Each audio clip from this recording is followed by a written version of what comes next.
Há milênios, quando o tempo dançava sob a luz dourada do sol e a vastidão da terra ainda era uma tela em branco esperando para ser preenchida, surgiram as sementes das primeiras civilizações. As margens férteis dos rios Tigres e Eufrates proporcionaram um solo propício para o nascimento de algumas das civilizações mais antigas do mundo. Sob o ardente céu azul, as comunidades humanas começaram a criar raízes nas proximidades dessas águas generosas. As cidades não eram apenas centros de habitação, mas também epicentros de cultura e aprendizado.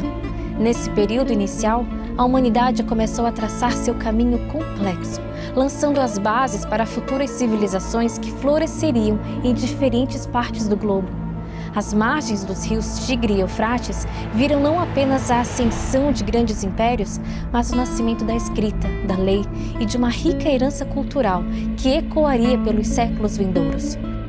Foi o amanhecer da sociedade organizada, onde o ser humano transformou não apenas o ambiente ao seu redor, mas também seu próprio caminho na jornada através do tempo. Mas como as primeiras civilizações do mundo tiveram início? Como se organizavam e o que regia a vida dos povos antigos?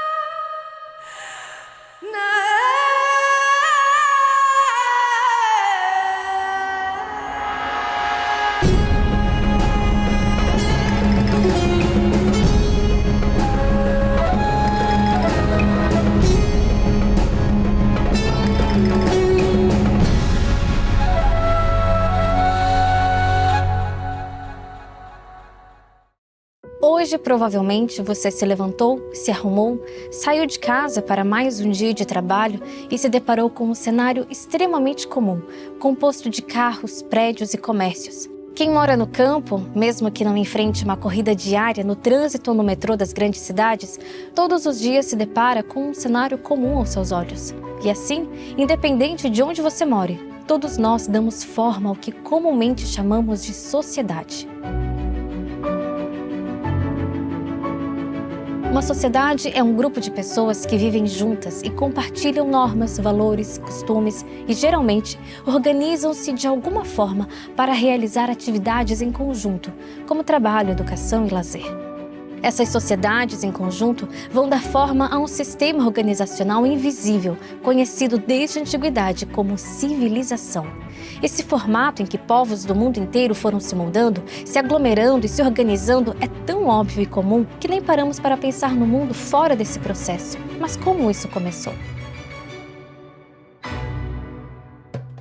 Em busca de respostas, a equipe do Origens viajou até o Iraque, atual região da antiga Mesopotâmia, para entender o que havia de especial nessa região para ter sido o berço de algumas das civilizações mais antigas do mundo.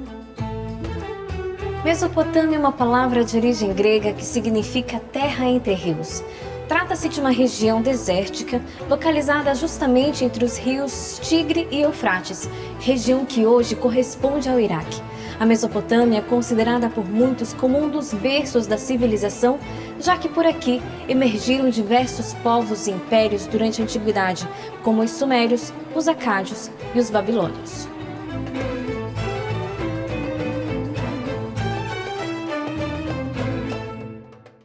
É uma região centralizada no Oriente Médio e a proximidade com os rios era muito importante naquela região para eles terem acesso fácil e abundante à água.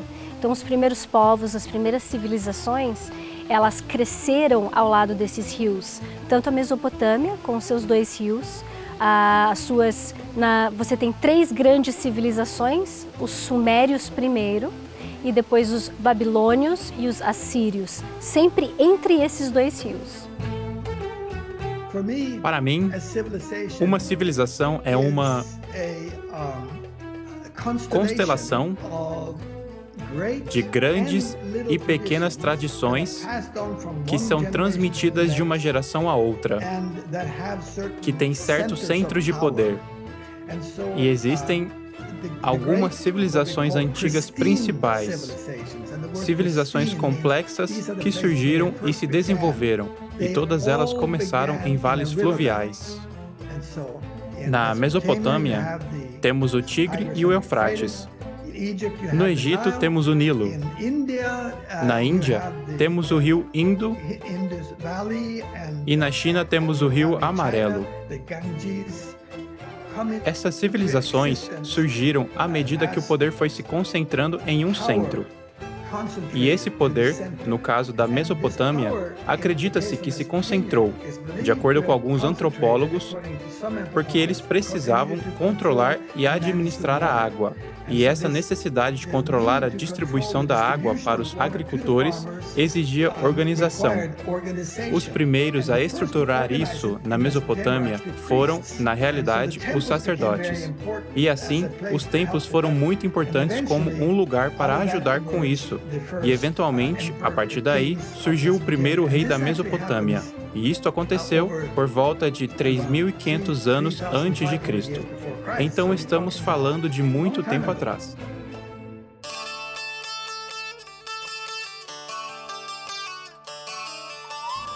No questionamento sobre a formação das primeiras civilizações, todos concordam que água teve papel fundamental.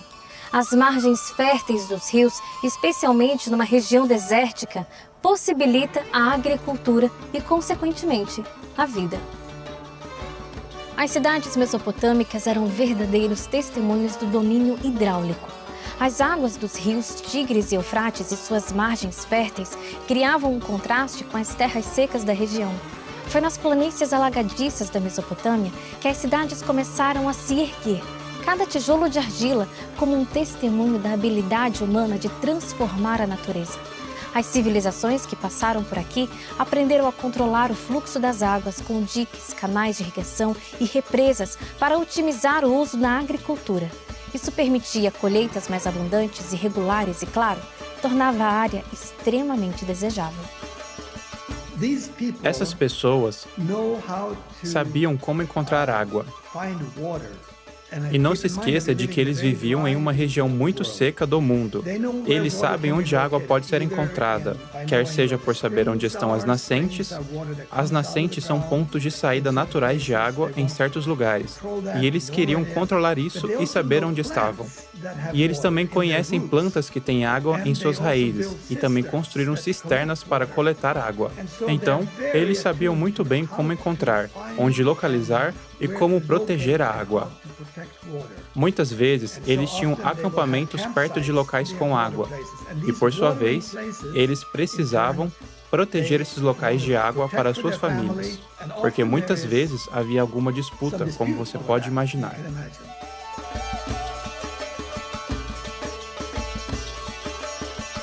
Logo aqui atrás está o famoso rio Tigre, que já banha essa região há milhares de anos.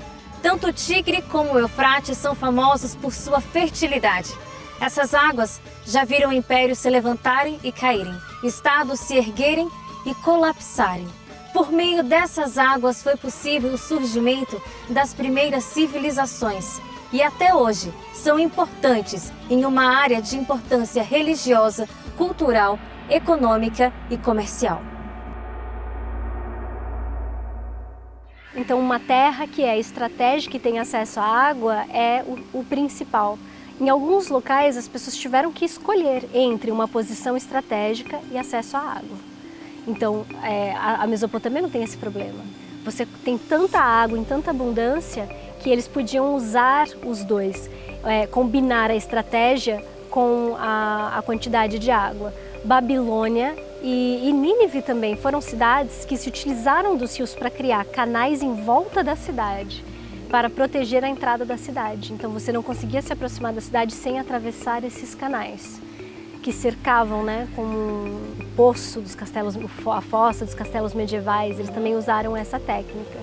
Então era ao mesmo tempo uma forma de defesa e uma forma de sobrevivência. Exato, porque você precisa dos dois. Você precisa se defender para sobreviver. E aí, quando você tem uma terra muito boa, com abundância em água, você tem uma cidade já construída, você tem estratégias, vale mais a pena conquistar uma coisa que está pronta do que construir uma coisa do zero.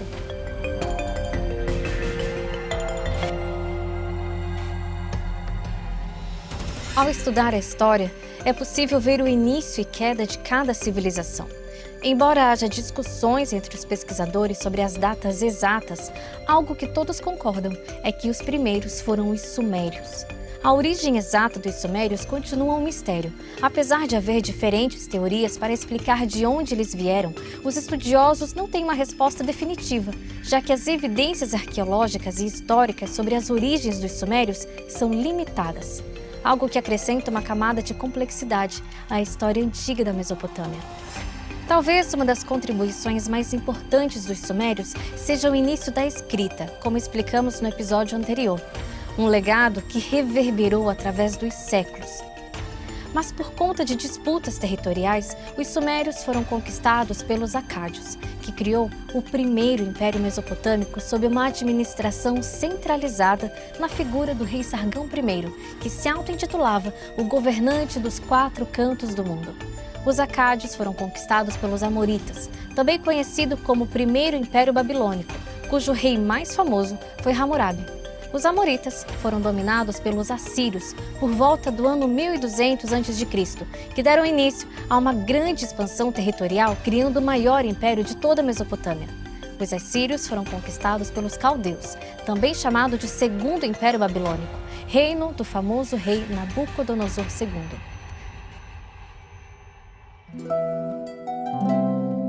Ao longo de milhares de anos, reinos se levantaram, caíram e deixaram seu legado no mundo. Apesar do tempo passado desde o fim do Império Persa, que conquistou os caldeus, e a modernização do mundo como conhecemos hoje, alguns lugares na região se mantêm em pé, levando adiante sua rica e antiga história. Amedi é uma pequena cidade no topo de uma montanha que remonta a pelo menos 5.000 anos de história. De acordo com registros históricos, muito provavelmente a cidade já era ocupada antes de ser capturada pelos assírios. Um lugar desejado e conquistado por impérios ao longo dos séculos por sua posição estratégica no alto da montanha. Apesar do tempo, mantém o mesmo tamanho, limitado pela geografia da montanha. São 1.000 metros de extensão por 550 de largura, que ainda hoje habita cerca de 5.000 pessoas, lar de cristãos e muçulmanos por séculos. Ao estudar o passado da cidade de Amedi, nos deparamos com uma informação curiosa. Há registros que indicam que um dos reis magos que visitou Jesus quando este nasceu era dessa cidade. Mais que isso, Amedi é um grande exemplo de uma atividade importante que permeou o mundo antigo, sendo desenvolvida ao longo do tempo e que permanece até hoje: o comércio. Com o tempo foram sendo criadas rotas de comércio, caminhos conhecidos por onde se transportavam produtos de um lugar a outro, e Amedi, por exemplo, se manteve como uma importante rota de comércio ao longo de diferentes impérios.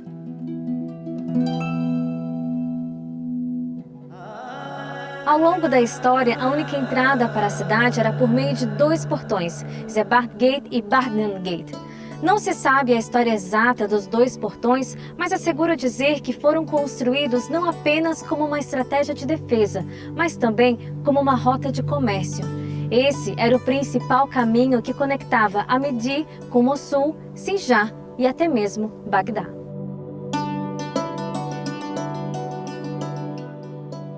O Bardnan Gate se tornou a entrada mais conhecida da cidade e era também chamada de Mossul Gate, já que o seu objetivo principal era ser uma rota comercial com Mossul. Historiadores dizem que o portão foi construído em 3 fases para se chegar ao que vemos hoje, sendo a última fase na época do Império Bardnan, conhecida como a mais próspera de Amedi. E depois de ser reconstruído incorretamente no século XX, agora o portão está em fase de restauração novamente. Amedi entrou para a história como importante rota de comércio, onde mercadores com suas caravanas de especiarias carregavam consigo não apenas bens tangíveis, mas também a possibilidade de progresso. O comércio não era apenas uma transação comercial, mas também uma porta para que o mundo se desenvolvesse. Olhar para o passado talvez nos faça ver um retrato de nós mesmos. Na correria do dia a dia, pouco pensamos como viviam os primeiros humanos da Terra. Mas estudando o desenvolvimento das primeiras civilizações, a base das necessidades humanas parece ainda serem as mesmas: lutar para sobreviver e usar a criatividade para fazer a vida possível. À medida que as pessoas passaram a se organizar em sociedades, em civilizações, vemos também o início de uma necessidade, uma legislação que regesse a vida em conjunto. As comunidades humanas, elas existem antes da formação dos estados. Eram pequenas comunidades que tinham uma realidade nômade, que começaram com o passar do tempo, a partir do ano 4000 ali antes de Cristo, a adotarem uma postura sedentária. O que significa isso? Eles começaram a encontrar locais e meios de vida que pudessem fazê-los com que eles fixassem a vida num determinado território. A gente chama essas civilizações geralmente de comunidades hidráulicas, porque elas têm muitas coisas em comuns. E aí chega um determinado momento que essa comunidade, ou essas comunidades diversas, as chamadas comunidades hidráulicas, elas atingem um tamanho que começa a fazer-se necessário a regulamentação da convivência social. Então, a lei, enquanto ordenamento social, ela é um produto do sedentarismo. Lei. Conjunto de regras advindas dos costumes, das tradições e convenções de uma determinada cultura. Um dos conjuntos de leis mais antigos que se tem registro é o Código de Hammurabi. Acredita-se que foi cunhado em pedra por volta do ano 1772 a.C., por ordem do rei Sargão, que governou o primeiro Império Babilônico. O Código de Hammurabi foi encontrado por uma expedição francesa em 1901 na região da antiga Mesopotâmia, mais especificamente nas ruínas da cidade de Susa, no Irã. Hoje, ele está disponível para visitação no Museu do Louvre, em Paris, mas encontramos uma réplica visitando o Museu Pergamon, em Berlim.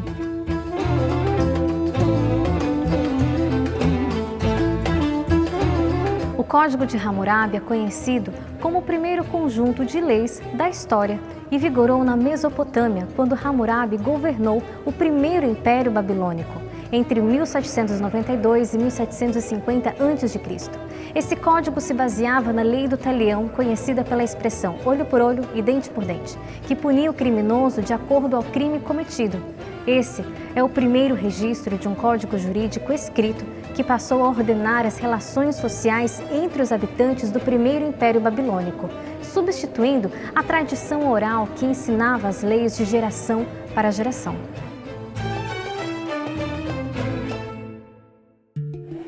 Existem mais de 200 leis inscritas em cuneiforme, que é o sistema de escrita da antiga Mesopotâmia. E as leis possuem conteúdos variados. Por exemplo, temos algumas leis sobre propriedade, algumas leis sobre família, algumas leis sobre irrigação. Todas essas coisas eram muito importantes para a vida dos antigos povos mesopotâmicos. A gente fala do Código de Hammurabi ali 1700, 1750 mais ou menos, mas as leis já existiam muito antes, só que de uma outra forma.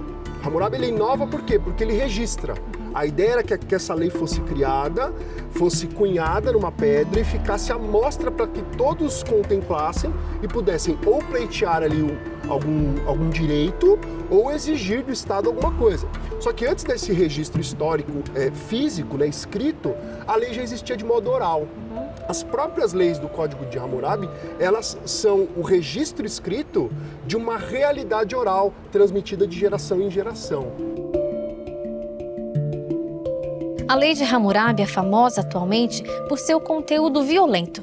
Mas levando em consideração a época, a lei, na verdade, inibe e limita a violência. A lei tem uma dinâmica que responde ao espírito do tempo.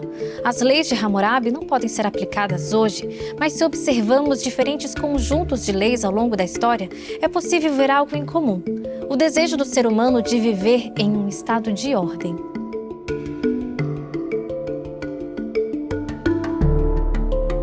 Quando a gente pensa em lei escrita no mundo antigo, o acesso não é a todos, até porque o domínio da escrita e da leitura não é para todos. Mas a gente tem que lembrar uma coisa importante. Essas leis, embora registradas em pedra, elas têm uma dinâmica que as precede, que é a dinâmica da oralidade. Por mais que o cidadão da Babilônia, do segundo milênio, diante da pedra ali do Código de Hammurabi não conseguisse ler, a tradição, essa história oral, ela já era presente na vida dessas pessoas. Então eles têm consciência da lei. E essa ideia de que essa lei ela se propaga pela via da oralidade, ela continuou mesmo com a escrita. A gente tem um pouco disso hoje em dia. Poucas pessoas pegam e leem a Constituição, mas sabem que existem algumas regras gerais que norteiam a vida em sociedade. A ideia de que uma imagem vale mais que 1000 palavras já existia entre os mesopotâmicos. Ao ser cunhada em pedra e colocada em público, a lei simbolizava a autoridade do rei Hammurabi e a justiça que ele buscava implementar. Mesmo sem poder ler exatamente o que cada símbolo cuneiforme representava, no alto da pedra havia uma imagem que resumia tudo. A imagem do deus Shamash, deus do sol e representante da justiça. Isso talvez seja um grande exemplo de que, para os mesopotâmicos, fé, crença e religiosidade era indissociável da vida. A ideia de que religiosidade é apenas um componente da vida humana é um fenômeno recente. Eu diria que isso é fruto do iluminismo europeu, que rompeu com a ideia de tradição, de fé. Porque quando a gente olha no mundo antigo, não existe sequer a palavra religião. Seja em acadiano, lá na Mesopotâmia, seja em hebraico, na língua do Antigo Testamento, seja no mundo greco-romano, não existia a palavra religião. Então, religião é parte fundamental, digamos, um ingrediente fundamental naquilo que a gente chama de sociedade por milênios, e foi assim por milênios. E somente nos últimos séculos, eu diria, como eu mencionei anteriormente, essa separação, né, essa dicotomia entre, digamos, vida religiosa, vida social, vida profissional, tudo estava interligado.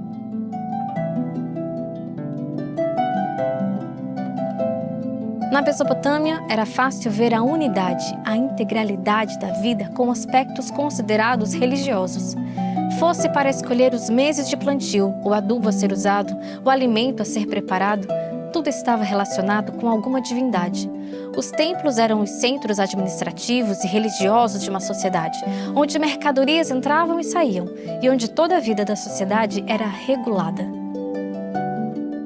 Então, se você olha as leis de Hammurabi, lá da antiga Babilônia, 18º século a.C., Hammurabi constantemente faz menção dos deuses por detrás de um código de leis.